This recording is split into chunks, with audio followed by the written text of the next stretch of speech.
오늘 저에게 이 주신 말씀은 제가 먼저 요코하마라는 그 지역에 저보다 먼저 계시는 선교사님이 저한테 일본에 단기 선교로 갔을 때, 그때는 아직 신학생일 때였는데 말씀을 이제 신학생이니까 한번 전하라고 말씀을 갑자기 부탁을 하시는 거예요. 그래서 그 부탁을 받았을 때 이 본문 말씀으로 처음 설교를 했습니다. 그리고 또 가장 최근에 지난 5월 달에 또 다시 그 선교사님이 또 똑같은 부탁을 하셔서, 이제는 제가 처음 그 부탁을 받았던 것은 2004년, 5년 이때였거든요. 근데 거의 10년, 20년이 이제 지난 거죠. 20년이 지나서 다시 그 자리에 갔을 때 거기서 말씀을 똑같이 한번 전했습니다. 그리고 갑자기 저한테 말씀을 전하라고 해서 어떤 말씀을 전해야 되지? 라고 고민을 하면서 이 말씀을 또 저에게 하나님께서 다시 한번 전하라고 주신 말씀이어서 오늘 말씀을 읽게 됐습니다. 오늘 본 말씀은 저희가 잘 기억할 수 있는 본문이죠. 특별한 본문처럼 안 느껴져서 이 본문에 대한 주님이 주시는 음성의 세미함이 더 안 느껴질 수가 있는데, 오늘 본문을 하나하나 뜯어보다 보면 특별히 주님께서 몸된 교회에 제자도라는 이 말씀의 묵상의 기간이라고 들었는데, 제자도가 뭘까? 그리고 그 제자도에 대한 하나님 주신 말씀에 대한 약속이 뭔지를 더 깊게 묵상하는 본문인 줄 압니다. 오늘 그 본문에 대한 이해를 위해서 오늘 14절 말씀 다시 한번 보면, 이것은 예수께서 죽은 자 가운데서 살아나신 후에 세 번째로 제자들에게 나타나신다, 이렇게 말씀하시죠. 예수님께서 죽은 자 가운데서 살아나신 사건이 요한복음에서 3번 나타났다라는 뜻이죠. 그래서 앞에 2번이 뭐냐? 이 앞에 2번에 대한 것은 우리가 잘 기억할 수 있는데, 20장의 내용에 보면 도마가 없을 때 예수님이 제자들이 무리가 있을 때 나타나셔요. 그래서 우리 그 본문도 기억하기 쉽죠. 도마가 그때 한 이야기가 있으니까요. 이 도마 예수님이 보지 않고서 나 믿지 못하겠다.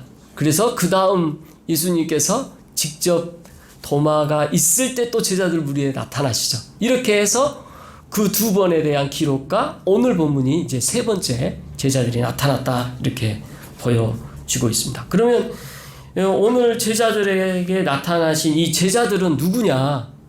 누구냐도 또 본문에 다 설명되어 있습니다. 어디서 나타나냐? 바로 21장 1, 2절에 잘 나타나 있죠. 1, 2절 말씀도 같이 한번 읽겠습니다. 시작. 그 후에 예수께서 유대나 호수에서 또 제자들에게 자신을 나타내셨으니 나타내신 일은 이러하니라. 시몬 베드로와 디두모라 하는 도마와 갈릴리 가나 사람 나다나엘과 세베대의 아들들과 또 다른 제자들 중 함께 있더니. 자, 어디에서 장소가 먼저 나오죠? 디베라 호스라고 표현되어 있는데, 다른 성경의 본문을 보면 우리가 잘 알고 있는 갈릴리 바다라고 나옵니다. 같은 장소이죠. 그곳에서 예수님이 3번째 나타나셨고, 그 먼저 제자들이, 거기에 있었던 제자들이 누구냐? 2절에 보니까 제일 처음에 시몬 베드로, 그리고 도마, 갈릴리 가나 사람 나다나엘, 세베대의 아들들 누구죠?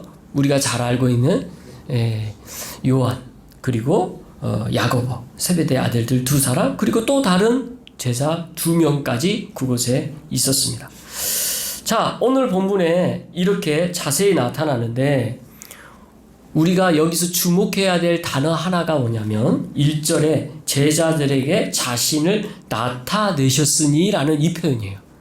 자신들에게 나타나셨다. 우리가 나타나다라는 이 표현은 별로 어렵지 않은 표현인데, 성경에서 이 나타나다라는 표현이 오늘 14절에도 있었어요. 14절에서 뭐라고 나오냐면 제자들에게 나타나신 것이라. 이렇게 해서 똑같은 단어가 2번 반복해서 나오는데, 이 표현이 말하는 것은 보여주시다라는 뜻이거든요. 근데 보여주시다라는 이 뜻이 성경은 너무나 중요합니다. 왜냐하면 성경에서 보여주시다라는 뜻은 내가 볼 수 있는 것이 아니기 때문에 그렇습니다. 여러분 눈을 뜨고 보고 있지요?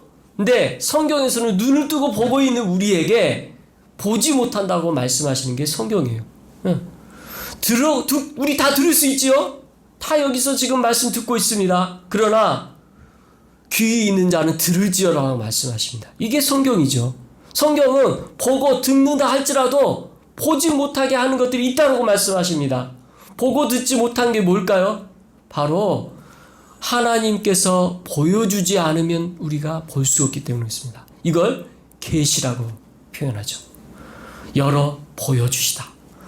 오늘 우리가 이 자리에 나와서 가장 사모해야 될 것은 똑같은 말씀을 들어도 우리의 귀를 열어, 우리의 마음을 열어, 귀를 열어 마음의 눈을 열어 하나님의 이 약속의 말씀을 하나님께서 열어주지 않으시면 우리가 들을 수 있다는 거예요? 없다는 거예요. 우리의 마음을 열고 하나님께서 우리에게 주시고자 하는 약속의 말씀을 간절히 사모하면서도 들려주시지 않으면 볼 수 없다는 거예요. 오늘 이 말씀은 그걸 표현하고 있습니다. 이거에 대한 가장 큰 증거가 오늘 본문 21장 4절에서 7절 말씀에 이렇게 나와요. 이 본문도 같이 한번 읽어보겠습니다. 시작. 날이 새어나갈 때 예수께서 바닷가에 섰으나 제자들이 예수인 줄을 알지 못하냐. 예수께서 이르시되 얘들아 너희에게 고기가 있느냐 대답하되 없나이다. 이르시되 그물을 배 오른편에 던지라. 그리하면 잡으리라 하시니 이에 던졌더니 물고기가 많아 그물을 들 수 없더라. 예수께서 사랑하시는 그 제자가 베드로에게 이르되 주님이시라 하시니 시몬 베드로가 벗고 있다가 주님이라 하는 말 듣고 겉옷을 두른 후에 바다로 뛰어내리라. 오늘 말씀의 4절이 어떻게 시작합니까? 제자들이 예수인지를 알지 못한다고 시작해요.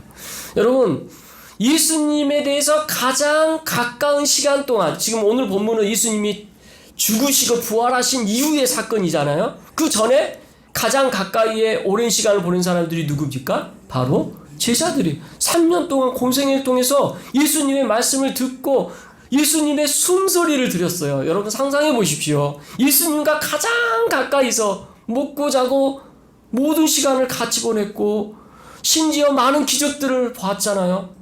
그 많은 일들을 있으면서 예수님 가장 가까이 옆에서 봤던 사람들이 예수님의 제자들입니다. 근데 오늘 본문이 뭐라고 나와요? 알지 못하였더라. 지금 알지 못하였다라는 게 충격적이지 않습니까? 어떻게 몰라요?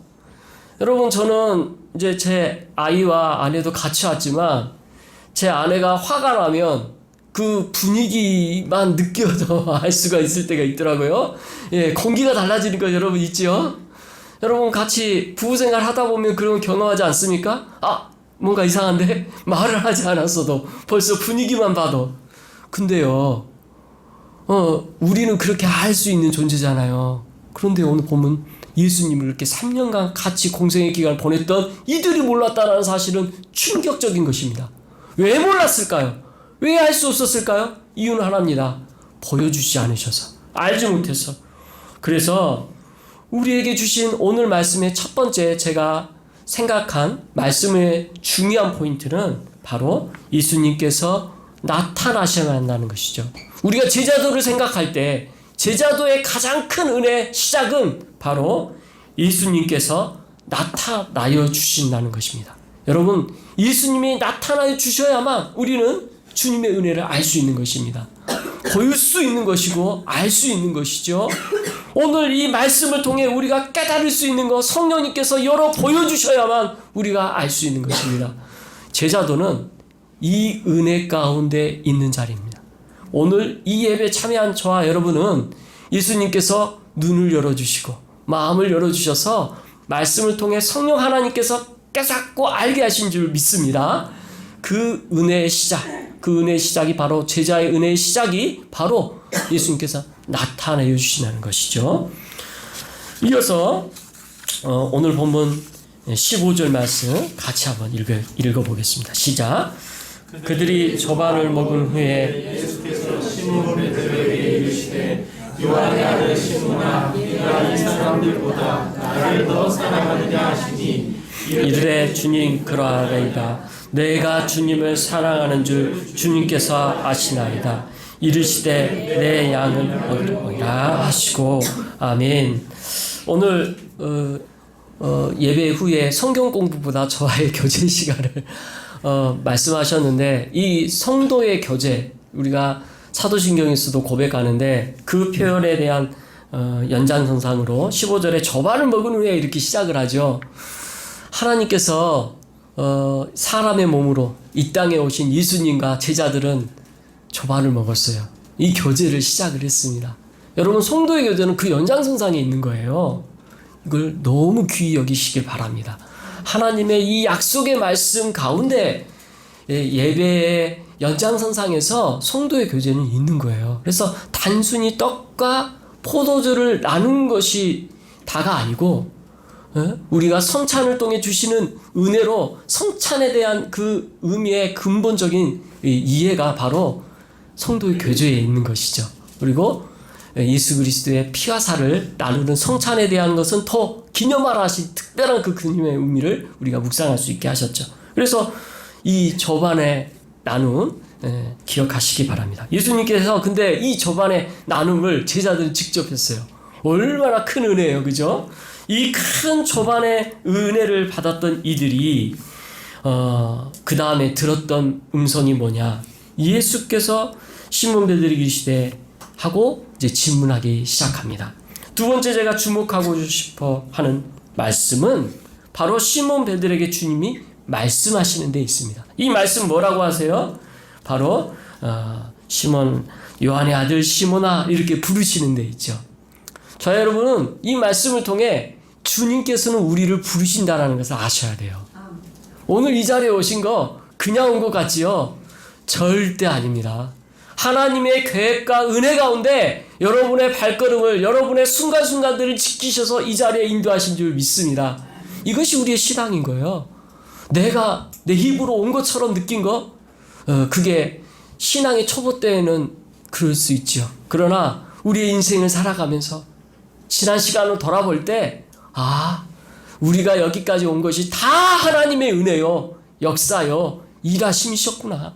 그리고 오늘 이 예배 특별히 저와 여러분과의 이 만남도 하나님의 그런 인도함 가운데 있는 줄 믿습니다. 그래서 우리에게 이렇게 부르고 계신다는 사실을 말씀을 통해 보여주고 계시죠. 특별히 오늘 본문은 베드로를 뭐라고 부르고 있어요? 요한의 아들 시몬이라고 부르고 있어요. 보통 뭐라고 부르셨어요? 베드로라고 하셨어요. 근데 요한의 아들 시몬이라고 하는 이 부름은 특별한 부름이었어요. 하나님께서 뭔가 사인을, 예수님께서 베드로에게 사인을 주시는, 뭔가 신호하고 계시는 표현이에요. 뭐가 딱 하고 떠오르냐면요, 두 가지가 떠오르는데, 첫 번째는 처음 베드로가 물고기를 잡으러 갔다가 못 잡은 날이 있었어요. 우리 성경에 있는 부분의 내용이죠. 그런데 예수님께서 다시 배를 띄워서 고기를 잡게 하는 사건이 있었습니다. 베드로는 믿지 않았어요. 아직 예수님을 랍비라고 불렀어요. 선생님이라고 불렀어요. 그래서 선생님이 그물을 내리라고 하니까 내려보겠다고 했는데 어떻게 됐어요? 엄청나게 많은 물고기를 잡았죠. 그리고 거기서 베드로가 회개를 하면서 뭐라고 고백하냐면, 나는 죄인입니다. 나를 떠나소서. 이렇게 고백을 하죠. 그때의 장면이 떠오르는 것이 바로 요한의 아들 시몬아, 그렇게 부르셨거든요. 그게 첫 번째고, 두 번째 딱 떠오른 또 하나의 장면은 마태복음 16장 16절 17절에 있어요. 마태복음 16장 17절, 이 부분도 한번 같이 읽어보겠습니다. 시작. 시몬 베드로가 대답하여 이르되 주는 그리스도시요 살아계신 하나님의 아들이시니라. 예수께서 대답하여 이르시되 바요나 시몬아, 내가 복이 있도다. 이를 내게 알게 하는 이는 혈육이 아니요 하늘에 계신 내 아버지이시니라. 아멘.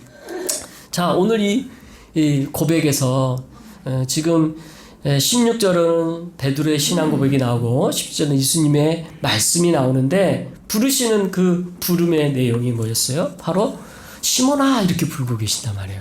그래서 지금 현재 베드로의 심정은 어떤 상황입니까? 예수님을 지금 부인을 했어요. 그것도 한 번도 아니고 3번이나 부인한 사건 이후에 너무나 스스로 낙망하고 절망 가운데 있었던 이 베드로가 예수님을 피해 다시 갈릴리 이 바닷가에서 어부 생활을 다시 하겠다고 나온 거 아닙니까? 그 장소에 예수님이 찾아오셨어요. 그리고 예수님이 교제한 후에, 식사한 후에 이렇게 말씀하고 계신 겁니다. 우리의 인생 가운데, 우리의 삶 가운데서 때로는 이렇게 절망과 내 자신을 돌아볼 때 내 자신이 용납할 수 없는 큰 어려움에 처할 수 있고 낭망에 처할 수 있지요. 그때 우리 주님은 이렇게 베드로를 찾아오셔서 하나님의 방법으로 격려하고 위로하고 말씀하여 주십니다. 그럴 때 이 베드로에게 베드로라고 부르지 않고 시몬이라고 이 부름은 과거 예수님께서 나와 함께 하셨던 그 주님, 나를 아시고 그 신앙 고백을 받으셨던 주님, 주는 그리스도시여 살아계신 하나님의 아들이시라는 이 고백을 들으신 그 주님, 그것을 기억하면서 나올 수 있게 예수님은 말씀하고 계신다는 겁니다. 이게 이 말씀에 우리가 또 한 번에 주님이 주시는 큰 은혜는 저와 여러분도 베드로처럼 부르신다는 거예요. 첫 번째, 앞에서 말씀했던 제자도는 우리가 하나님께서 부르시는 그 부름의 음성에 알 수 있었던 것이 뭡니까? 보여주셔야 알 수 있었잖아요. 나타나셨다라는 것이었고, 두 번째는 이제는 우리를 부르신다라는 거예요. 부르고 계신. 저 여러분 부르셔서 이 자리에 오신 줄 믿습니다. 네, 부르셔서 오셨어요. 시몬 베드로를 시몬아 이렇게 부르신 것처럼 저와 여러분을 이름을 부르시며 이 자리에 말씀하고 계신 줄 믿습니다. 이렇게 주시는 이 크고 놀라운 은혜가 있는 것이 우리가 바로 택함 받았다고 표현된 것입니다. 우리는 하나님의 부르심 받았다라는 말이 성경에는 여러 가지 표현으로 나오거든요. 예배소서 1장 4절에 보면 곧 창세전에 그리스도 안에서 우리를 택하사, 5절에는 그 기쁘신 대로 우리를 예정하사, 이런 표현으로 되어 있고요. 또는 베드로가 쓴 또 하나의 이제 베드로서가 있죠. 베드로 전서 2장 9절에 보면 너희는 택하신 족속이요 왕 같은 제사장이요 거룩한 나라요 그의 소유된 백성이라고 고백하고 있습니다. 이 고백이 우리에게 주신 말씀인 줄 믿습니다. 이렇게 우리를 부르셨어요. 그래서 두 번째는 주님은 우리를 부르셨다.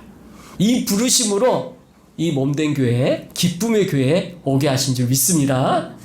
네. 그리고 이 부르심의 은혜 가운데 온 저와 여러분에게 또한 가장 중요한 하나님의 제자도의 은혜는 뭐냐? 바로 주님의 음성을 들은 것으로 끝나는 것이 아니라 듣게 하시고 그거에 순종하게 하시고 그 순종하게 함으로 말미암아 우리가 따라 살 수 있도록 인도하신다는 것입니다. 그래서 거기에 대한 말씀을 우리가 오늘 본문 16절 17절 같이 읽겠습니다. 시작. 또 두 번째 이르시되 요한의 아들 시몬아 네가 나를 사랑하느냐 하시니 이르되 주님 그러하나이다. 내가 주님을 사랑하는 줄을 주님께서 아시나이다. 이르시되 내 양을 치라 하시고 세 번째 이르시되 요한의 아들 시몬아 내가 나를 사랑하느냐 하시니 주께서 세 번째 내가 나를 사랑하느냐 하시므로 베드로가 근심하여 이르되 주님 모든 것을 아시오매 내가 주님을 사랑하는 줄을 주님께서 아시나이다. 예수께서 이르시되 내 양을 먹이라. 아멘. 오늘 본문은 똑같은 내용이 3번 반복되고 있어요. 그죠? 이 베드로가 3번 부인했던 것을 어쩌면 우리 주님은 3번 반복해 다시 회복시키기 위한 목적으로 말씀하셨을 것입니다. 또 그 자리에 이 말씀을 들었던 사람이 몇 명이었을까요? 우리가 앞에서 제자들 수를 봤죠. 총 7명이었어요. 그래서 본래 베드로는 예수님의 제자 중에서 수제자였죠. 그가 큰 시험과 낭만 가운데 모든 것을 포기하고 있는 그 순간 예수님께서 이렇게 하심으로 거기에 있는 7명의 제자들 앞에서 어떻게 하셨을까요? 회복시켜 주시고 그가 수제자로서의 다시 한번 입지를, 사도로서의 입지를 회복시켜 주시는 거죠. 우리 주님 너무 멋있지 않아요? 그냥 그를 있는 그대로 세우는, 모든 사람들 앞에서 세우는 이 방법이 너무나 감격스럽고 참 은혜롭습니다. 자, 이렇게 세우면서 하나님께서 주셨던 메시지, 내가 나를 사랑하느냐? 내가 나를 사랑하느냐? 여기에 대한 대답 대신, 이 질문 대신에 얼마나 다양한 질문을 할 수 있는지 몰라요. 예수님 만약 화나셨다면 좀 더 질문을 무섭게 했을 수도 있습니다. 다른 질문 얼마든지 하실 수 있어요. 그러나 다 생략하고 다른 거 생각하지 않고 딱 하나, 너 나를 사랑하니? 이렇게 하신 질문의 의도가 뭘까요? 주님이 베드로의 사랑하는 마음을 알기 때문에 그렇습니다. 네? 여러분, 주님 사랑하십니까? 네, 주님 아셔요. 그리고 우리에게도 네가 나를 사랑하느냐 이렇게 말씀하십니다. 그리고 이 사랑한다라는 이 말씀을 통해서 베드로는 그럼요 주님, 제가 주님 얼마나 사랑하는지 주님 아시잖아요 라고 대답할 수 있게 해주신 거잖아요. 우리에게 어려운 질문을 하지 않으세요. 우리가 대답하지 못할 질문을 하지 않으세요. 우리의 눈높이에 맞춰서 우리에게 필요한 말씀을 하시고 우리의 길을 열어 알게 하시는 분이 바로 주님이십니다. 그래서 우리 주님께서는 내가 너를 사랑한다라는 걸 내가 알기에 너의 마음을 내가 받았다 라고 말씀하고 계신 것입니다. 그리고 나서 오늘 말씀에 똑같이 3번 다시 한번 명령하시는 게 있죠. 뭘 명령하셨습니까? 내 양을 먹이라, 내 양을 치라, 내 양을 먹이라. 이렇게 3번 말씀하고 계십니다. 이건 뭡니까? 베드로에게 다시 한번 사명을 주신 거예요. 베드로에게 주신 사명은 내 양을 먹이고 내 양을 치라는 명령이었습니다. 그건 뭡니까? 양은 뭡니까? 양은 교회를 뜻합니다. 네? 교회를 세우는 일을 하도록 다시 한번 말씀하고 계셔요. 몸된 교회 예수 그리스도께서는 머리 되십니다. 그리고 우리는 그의 몸됩니다. 이 교회라는 곳에 이 머리 되심에 대한 잘 이해를 베드로도 하고 있었죠.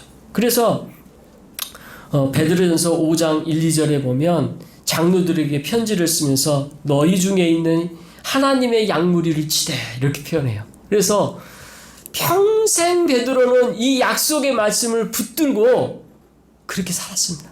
양을 치라, 먹이라 하시는 이 약속의 말씀대로 주님 제가 살기를 원합니다. 그렇게 결단했겠지요. 여러분, 이 결단 가운데 우리가 한 가지 알 수 있는 건 베드로의 마음의 자세와 태도입니다. 베드로는 본래 굉장히 자기가 중심이었던 부분이 있었죠. 반드시 나는 할 수 있다. 그걸 꺾은 사건이 바로 3번 부인하는 겁니다. 예수님을 3번 부인함으로 자기 자신의 연약함을 알게 됐죠. 얼마나 우리가 연약한가, 내가 얼마나 연약한 존재인가. 저와 여러분 연약하지요? 예, 죄인이에요. 우리는 우리의 자신을 깊게 들여다보면 될수록 그 사실을 알게 됩니다. 그래서 베드로도 더 이상 자기 자신을 절대 의지하지 않습니다. 그런 상황에 놓일 때마다 오늘 본문을 떠올렸고, 이 오늘의 본문을 통해 예수님께서 나를 사랑하시는지에 대한 것에 대한 고백과 저도 주님을 사랑합니다라는 고백, 그리고 그 고백 가운데 주님의 약속의 말씀인 내 양을 치라 하신 것으로 나아갔을 것입니다. 이것이 사명이에요. 예수님이 주시는 베드로에 대한 사명, 그것은 교회를 세우는 일이었습니다. 저와 여러분, 각자에게 주님께서는 우리에게 택하셔서 우리가 말씀을 깨닫고 알 수 있도록 귀를 열어주시고, 그리고 우리를 부르셔서 주의 음성을 듣게 하심으로 이제는 주의 말씀대로 걸음걸음 순종하게 하십니다. 이것이 바로 제자죠. 이 제자의 삶을 저도 똑같이 지금 살고 있는 것입니다. 저는 일본 선교에 대한 마음을 2000년도에 처음 갖게 됐습니다. 그리고 기도하면서 주님 제가 어떻게 해야 될까요? 그렇게 기도하는 가운데 주님께서 신학교로 인도하여서 우리 최 목사님을 만나게 됐습니다. 그리고 저는 이제 신학교 졸업하자마자 바로 일본에 갈 줄 알았는데 그게 아니라 하나님께서 더 그 다음 과정, 그 다음 과정 공부도 하게 하셔가지고 23년 만에 가게 됐어요. 23년 만에. 아, 주님이 참 부르시는 이 과정은 참 놀랍죠.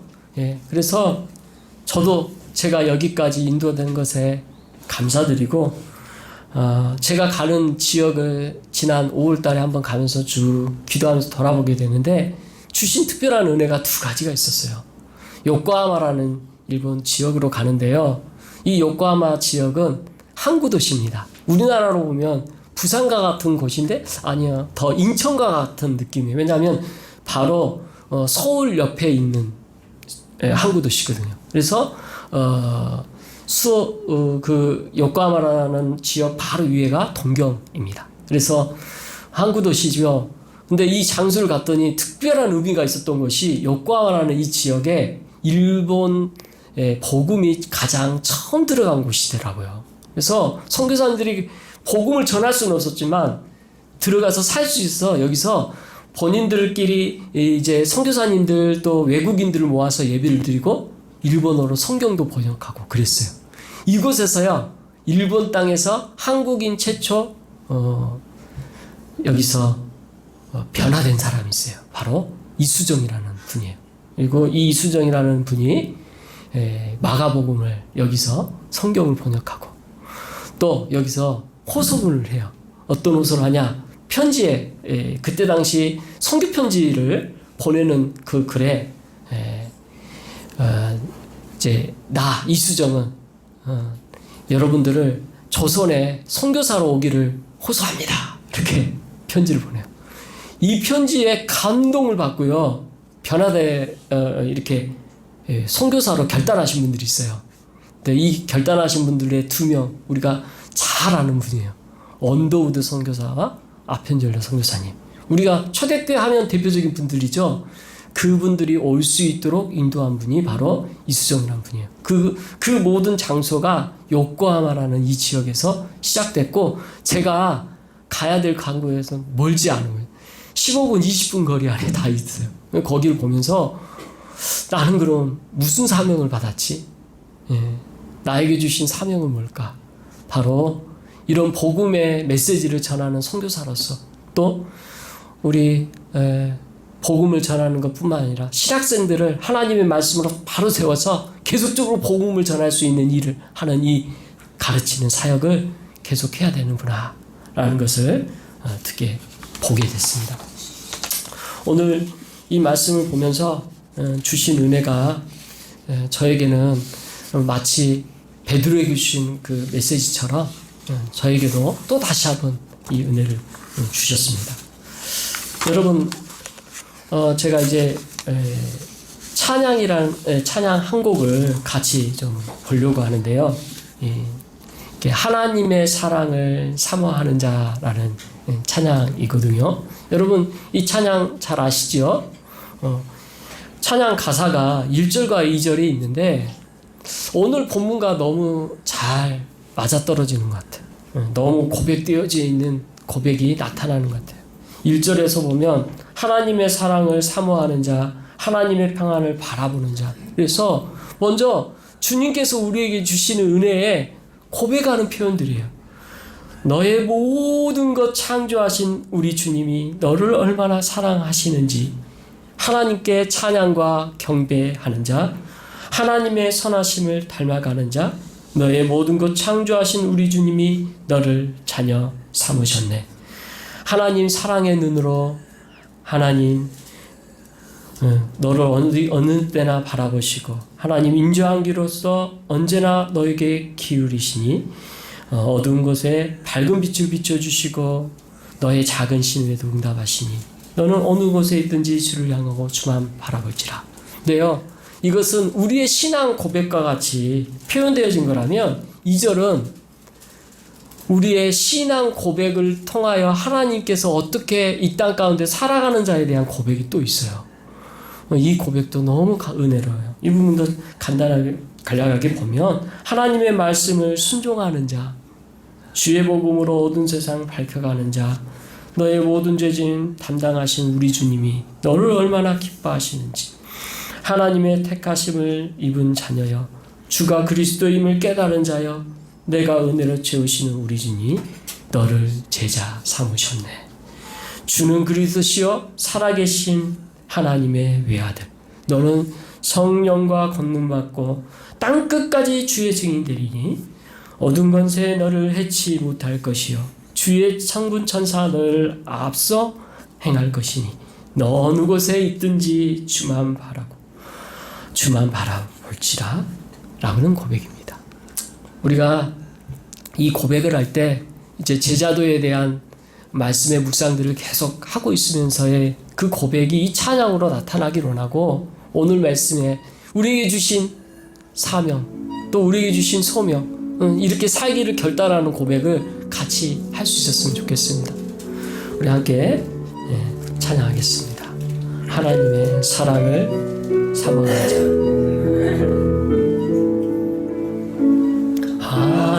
하나님의 사랑 사모하는 자, 하나님의 평안을 바라보는 자, 너의 모든 것 창조하신 우리 주님이 너를 얼마나 사랑하시는지,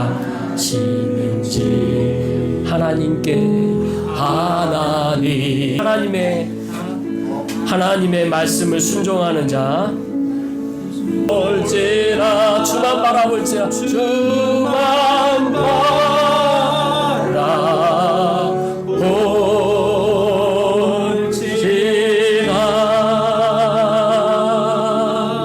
함께 기도합시다. 오늘 말씀을 통해 우리를 택하여 자녀 삼아 주시고 우리의 귀를 열어주시고 눈을 열어주셔 나타내 주신 주님 감사합니다. 그리고 우리를 자녀로 불러주셔서 몸된 교회로 인도하여 주시고 주님의 약속의 말씀 가운데 거할 수 있도록 택하여 주셔서 감사합니다. 우리를 불러주셔서 감사합니다. 주님, 이 찬양의 고백처럼 우리는 주님을 간절히 사모합니다. 주님의 사랑을 사모하며 주님 사랑합니다 이 고백을 합니다. 주님, 우리의 연약함을 다 시원히 그때마다 붙들어 주시고 하나님의 약속의 말씀을 붙든 자가 되어 오직 주님만을 더욱 신뢰하며 의지하며 살 수 있도록 도와주시옵소서. 주님, 약속의 말씀에 주의 증인으로서의 삶에 우리의 각자의 주신 사명들을 제자로서 감당할 수 있도록 은혜를 더하여 주시옵소서. 함께 기도하겠습니다. 하나님 아버지 감사합니다. 오늘 주신 이 말씀을 묵상하며 우리가 말씀 가운데 거합니다. 주님, 오늘 이 약속의 찬양과 오늘 이 말씀의 모든 내용들, 이 고백들이 나의 주님의 우리 앞에 주시는 음성인 줄 아오니 주님 약속대로 역사하여 주시고 성령의 크고 놀라우신 은혜 역사가 하나님 아버지 기쁨의 교회 가운데 있게 하여 주셔서 온전히 하나님의 능력의 역사가 임하는 교회가 되게 하여 주시고 약속대로 되어지는 모든 크고 놀라운 은혜가 몸된 교회에 있게 하여 주시옵소서. 이 교복을 받아 주시옵소서. 택함 받은 자녀로서의 하나님의 은혜를 매 순간 누리며 살 수 있게 도와주시고 오직 주님의 은혜 가운데 가는 약속가 있게 도와주시옵소서. 오늘 주신 은혜 이 약속의 말씀을 붙들며 평생 주님과 동행하며 살기를 결단하오니 주님 이 약속의 말씀대로 걸음걸음 이끌어 주시옵소서.